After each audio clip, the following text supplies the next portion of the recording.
साइकोज mad love smile with horns भाग -47 दोपहर का वक्त अंडरस्को विनाश अपनी बेकरी शॉप में कस्टमर्स के ऑर्डर पैक करता हुआ बैठा था।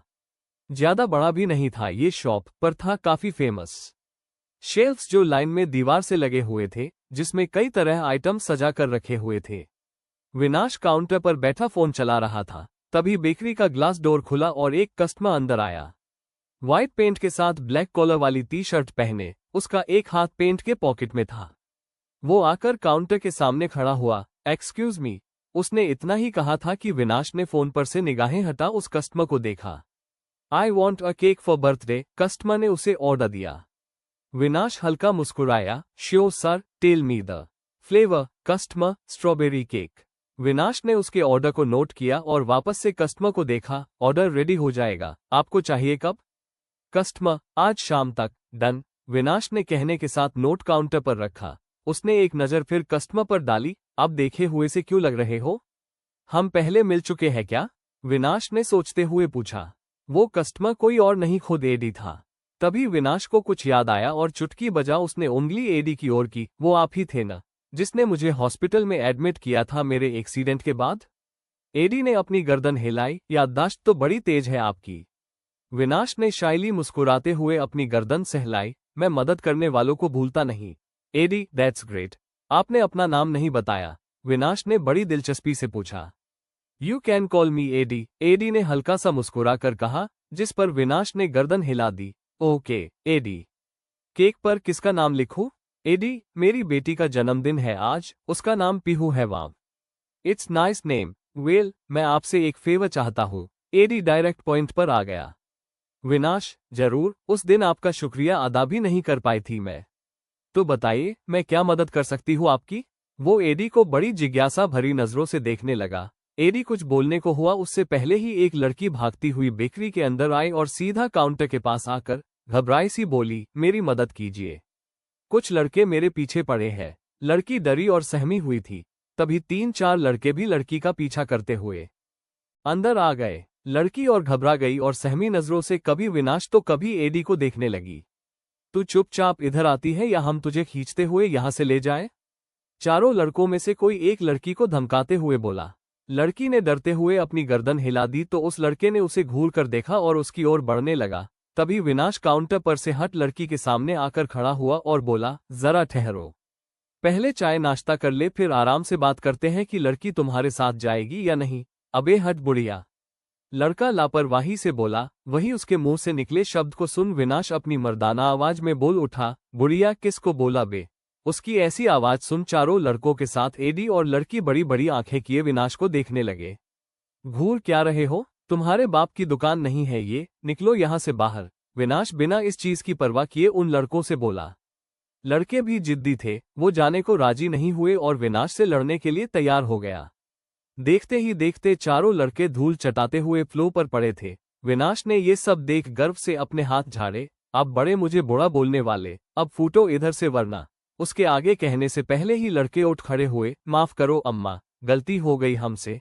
हाथ जोड़ उन चारों ने उससे माफी मांगी और उल्टे पांव बेकरी से बाहर भाग गए।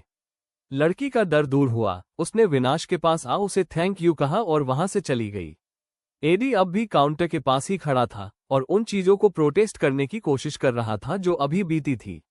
वही कमर पर हाथ रखे विनाश उसकी तरफ मुड़ा। Sorry for the disturbance sir, आज कल के लड़के लोग ही लोफा है। उसकी बातों को सुन एडी अपने सेंस में आया। विनाश की आवाज अब भी मर्दाना ही थी। ओब्वियसली मर्दाना तो होगी ही, एक मर्द जो ठहरा। वही आलीशान घर हॉल में सोफे पर बैठा किशन न्यूज़पेपर पढ़ रहा था। देविका जी किचन से कॉफी का मग लिए वहां आए और उसे किशन को पकड़े हुए खुद उसके बगल में बैठ गई। कुछ पता चला क्या किशन? देविका ने आशा भरी निगाहों से किशन को देखते हुए पूछा।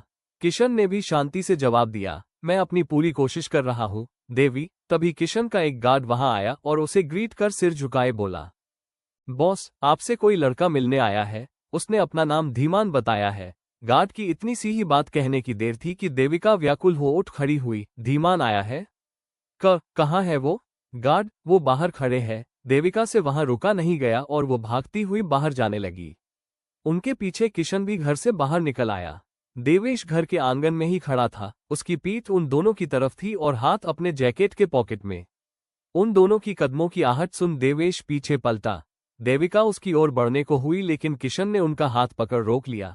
देवेश उन दोनों के सामने खड़ा था। नहीं तो उसने कुछ कहा और नहीं वो दोनों कुछ बोले, बस वो तीनों एक दूसरे को देखते रहे। कुछ पल की खामोशी के बाद देवेश ने चुप्पी तोड़ी। वेल, मैंने सोचा नहीं था मैं दोबारा यहां कदम भी रखूंगा, लेकिन मुझे यहां आना पड़ा। किशन नरमी से हल्का सा मुस्कुरा दिया। कोई कारण? देवेश ने अपनी गर्दन हिलाई। मुझे बस एक चीज के लिए आपको आगाह करना है। कहो। किशन का लहजा एकदम नरम पड़ गया था। हम कुणाल कश्यप आपका छोटा भाई है ना? देवेश ने शांत भाव से कहते हुए अपने हाथ फोल्ड कर लिए। वही किशन ने अपनी गर्दन हिला दी। वैसे ही कुछ देर बात करने के बाद देवेश वहां से जाने लगा। वो घर के बड़े से गेट की ओर बढ़ रहा था।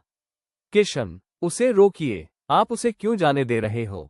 देविका जी सवालिया निगाहों से किशन को देखती हुई बोली, हालांकि उनकी आंखें नम थी। उसे रोकिए प्लीज। आखिरकार उनकी आंखें छलछला पड़ी। किशन ने एक गहरी सांस ली और उन्हें खुद के सीने से लगा लिया। रास्ते पर खड़ी किए अपनी बाइक के पास देवेश आया। तभी उसका मोबाइल बज उठा। पॉकेट से मोबाइल निकाल उसने कॉलर आईडी चेक की। वो विनाश का कॉल था। हाँ पम्मा, कहिए, मोबाइल कान से लगाते उसने कहा और बाइक की चाबी घुमाए। विनाश, कहाँ हो तुम? घर से बाहर आया हूँ, देवेश ने जवाब दिया। सामने से विनाश ने हामी भरी। जल्दी से घर पर वापस जाओ और सुनो, आज आने में मुझे देर हो जाएगी। तुम बेवजह यहाँ वहां गए न तो तुम्हारी खैर नहीं। विनाश की धमकी सुन देवेश हंस दिया। All right, I will miss you, but come back soon. Miss you too baby, अपना ख्याल रखना, विनाश ने दिलकश मुस्कान के साथ कहा और कॉल हैंग कर दिया। देवेश ने वापस से फोन पॉकेट में डाला और बाइक स्टार्ट किया। उसी वक्त एक कार बाइक के बगल से निकल गेट से होती हुई अंदर चली गई। देवेश वहां से निकल गया, जिसके तुरंत बाद रूही भागती हुई उस जगह आए। तब तक तो देवेश अपनी बाइक के साथ वहां से ओझल हो गया था। रात का पहर था। अंदर को देवेश विनाश की बात मान घर पर ही था। लिविंग रूम में सोफे पर बैठा वो अपने लैपटॉप पर कुछ कर रहा था। तभी डोर बेल के बजने की आवाज उसके कान में पड़ी। अपना माथा सहलाते हुए देवेश ने लैपटॉप साइड में रखा और दरवाजे की ओर बढ़ गया। दरवाजा खोलने पर सामने इंद्र हाथ में ट्रे पकड़े नजर आया। उसे देख देवेश ने अपने हाथ सीने पर क्रॉस किए दरवाजे के फ्रेम से टेक लगा ली। मम्मी ने ये खाना भिजवाया है। अंकल ने बताया वो आज घर लेट आने वाले हैं। उसने हेसिटेंटली कहते हुए ट्रे की ओर इशारा किया। उसकी बात सुन देवेश ने दरवाजे को पूरी तरह खोल दिया। ये देख सिर झुकाए इंद्र अंदर आया। लिविंग रूम में आकर उसने ट्रे को कॉफी टेबल पर रख दिया। देवेश भी दरवाजे को बंद कर उसके पीछे पीछे वहां पहुंचा। इंद्र ने अपना गला तर किया और एक नजर देवेश पर डालकर कहा, तुम खा लेना। ओके, मैं जाऊं? देवेश ने अपनी गर्दन हिला दी। उसके भाव बिल्कुल शांत थे। इंद्र का दिल अब भी तेजी से धड़क रहा था। वो कहता तो बहुत कुछ चाहता था, लेकिन उसकी जुबान उसका साथ ही नहीं दे रही थी। सच में वो यहां से अभी जाना भी नहीं चाहता था। तुम खा तो लोगे? उसने सवाल किया। जवाब में देवेश ने हामी भर दी। इंद्र ने आसपास देखते हुए सिर हिलाया। ठीक है, तो मैं जाऊं? देवेश ने छोटा सा जवाब दिया। इंद्र, सच में मैं जाऊं? देवेश ने अपनी भवें उठा ली। कहा तो छोड़ाओ। इंद्र का मुंह बन गया। वो जैसे तैसे यहां टिकने की कोशिश कर रहा था और ये इंसान उसे भगाने की जल्दी में है। बाय। इंद्र चिढ़ गया और वहां से जाने के लिए कदम बढ़ाए ही थे कि देवेश ने उसकी कलाई पकड़ उसे अपनी ओर खींच लिया। जब इंद्र उसके सीने से आ लगा तो देवेश ने उसके कमर के इर्द गिर्द अपने हाथ लपेट लिए। इंद्र के हाथ उसके कंधे पर थे और सिर उठाए वो देवेश के चेहरे को देखने लगा। इंद्र, क्या मैं तुमसे कुछ पूछ सकता हूँ? सारगोशी से कहते हुए देवेश इंद्र की आंखों में देखने लगा। इंद्र ने जब अपनी गर्दन हिला सहमति दी तो देवेश उसके चेहरे की ओर झुक गया। Do you love me? धक धक। इंद्र धड़कते दिल के साथ उसकी आंखों में झांकता रह गया। Tell me. देवेश की गर्म सांस उसके चेहरे से टकरा रही थी, जिसमें वैनिला की खुशबू घुली हुई थी। साइको पूरी तैयारी के साथ है। इंद्र ने एक बार फिर अपना गला तर किया। उसने अपनी आंखें बंद कर ली। Yes I do. देवेश के होंठों पर कातिलाना मुस्कान तैर गई, जिसके साथ उसने इंद्र की कमर पर अपनी पकड़ कस दी। बड़ी जल्दी भूल गए। मैंने तुमसे क्या कहा था? इंद्र ने झट से अपनी आंखें खोल दी और उसे देखने लगा। I love you. इस बार उसने उसकी आंखों में देखते हुए कहा। वही देवेश की होंठों की मुस्कान और गहरी हो गई। To be continue.